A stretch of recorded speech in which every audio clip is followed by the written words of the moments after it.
It is the 10th Korean Film Festival to take place in Australia and will present 22 of the best Korean films. As the chairman of Korean Film Festival, David Park has already taken part in the festival for 9 years. The Korean Film Festival has been running for 10 years. I think what our job is to make it accessible as possible for the people that want to join in. We're the Korean Film Festival in Australia, so 100% of our program has to come from Korea or have been produced by a reputable amount of Korean staff. I do believe that the films that are coming out of Korea are of substantially high quality, so we want you guys to take part in it. During the opening night, it can be shown how complete and professional KOFFIA is, with numerous details highlighting their great work. KOFFIA was held at the Danny Sena Opera Keys, which is in front of many famous Sydney landmarks, like the Opera House and the Sydney Harbour Bridge, therefore providing a charming night view for those participating in the festival. Furthermore, there was a bar where everyone could have a drink while enjoying the films comfortably.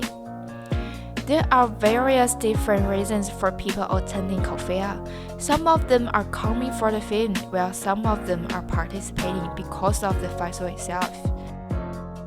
In past years, it's always been a good selection of movies. So I'm waiting to see how the movies, whether it's a good selection again. My dad is Korean, but I grew up here, so I don't know too much about Korean culture. So when I do watch a Korean film, it opens me more to my culture. Korean cinema is wonderful. I think the Korean filmmakers are really making exciting works on a range of scales, from very big budget mainstream films to incredible art house films.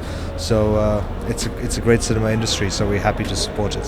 I think it's a good idea to introduce mainstream Korean movie to mainstream Australian society. It's open to Australian public, which I think is an interesting thing for them to appreciate what Korean culture is like. The genres of Korean cinema are abundant. For example, the horror film Train to Busan and the realistic film Silenced. Everyone there has the most favorite Korean film. This year is a very big year for Korean cinema because Parasite by Bong Joon-ho won the Palme d'Or in Cannes. Of course, Parasite had a great theatrical run in Australia, but more importantly in Korea and in France. So it's a great year for Korean cinema, and I think it will only improve. I can't give you one, I can give you three. Okay. JSA, Joint Security Area, and I would say Memories of Murder. And the other one I like very much is a film called Sunny, about a group of young girls and the women that they become. A Resistance, after watching this film, I was really overcome with emotion, and the story definitely resonated with me. 17 years old, a young girl, a prisoner, and she loses her life when her whole life and her future is ahead of her. And I think that is a tragedy that will resonate with people universally.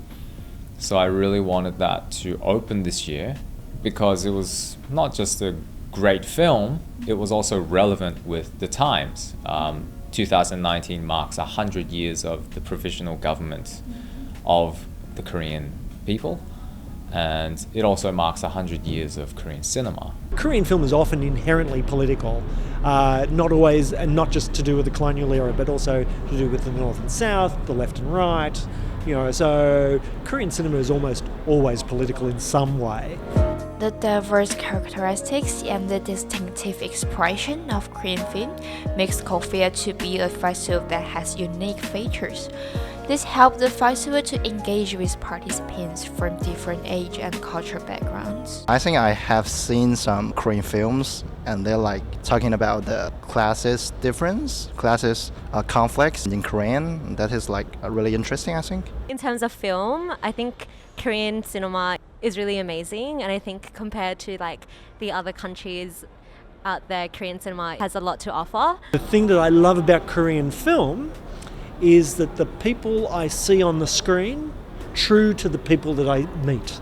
In Korean film, I see a connection and it's authentic to me, and that's one of the things that keeps me going back. Korean movies, I think, tend to be a bit slower and tend to be very much related on the person feelings, looking more inward, where probably a lot of the Australian movies tend to follow the American way of action, bash and barge and things like that. Whereas I think the Korean movies are very much slower, but they do get you probably more emotionally involved with the people. And also the sense of humour sometimes can go from laughing to suddenly bang bang and, very sudden.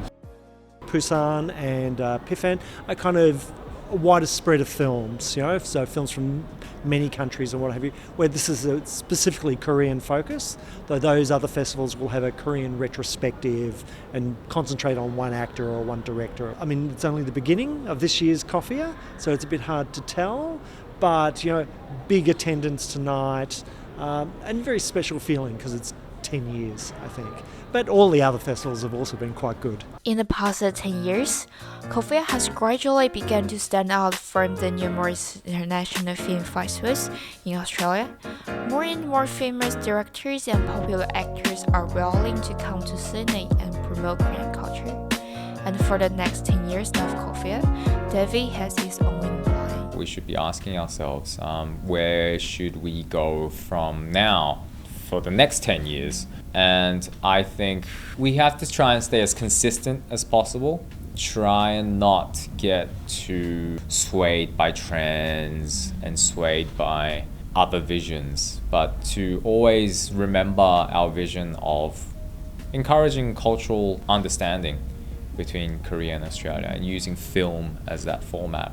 We want to continue to try and highlight the best films of the year, but we also want to try and push boundaries and grow with our audience. We want to try and grow with the perception and the recognition of Korean culture by our audiences.